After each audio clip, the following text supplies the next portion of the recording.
গেল ২৬শে অক্টোবর থেকে ইলিশ শিকারে নিষেধাজ্ঞা শেষ হওয়ার ৫ দিন পর রাজধানীর বাজারে বেড়েছে সরবরাহ।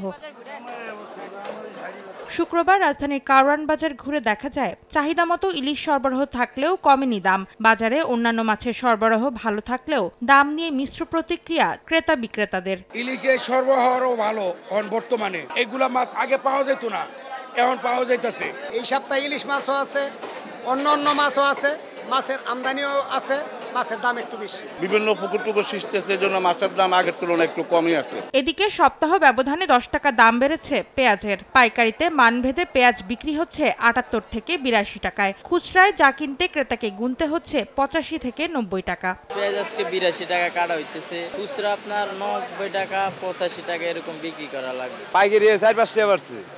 আপনি কিনলাম পেঁয়াজ ৭৪, ৭৫, আজকে পেঁয়াজ কিনলাম ৭৮ টাকা। পেঁয়াজ শর্ট, তার কারণে পেঁয়াজ নাই, এই জন্য দাম একটু বাড়ছে। এদিকে শীতের আগাম সবজির সরবরাহ বেড়েছে বাজারে। কাঁচামরিচের দাম কেজিতে ২০ থেকে ৫০ টাকা কমে বিক্রি হচ্ছে ৯০ থেকে ১৪০ টাকায়। কমেছে শিম, করলা, বরবটি সহ বেশিরভাগ সবজির দামও। শীতের সবজি সম্পূর্ণ আসতেছে, সামনে দিয়ে আরো আসবে, দাম কমবে। এখনই মোটামুটি আসছে, দাম অর্ধেকের প্রায় হয়ে গেছে। গেছে সপ্তাহ থেকে এই সপ্তাহে আরো কমছে।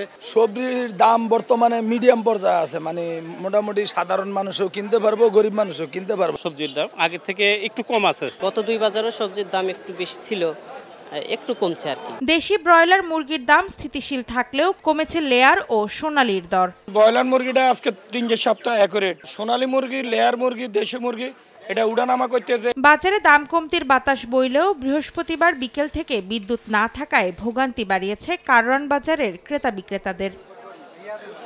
অন্তরা সেন, সময় সংবাদ, ঢাকা।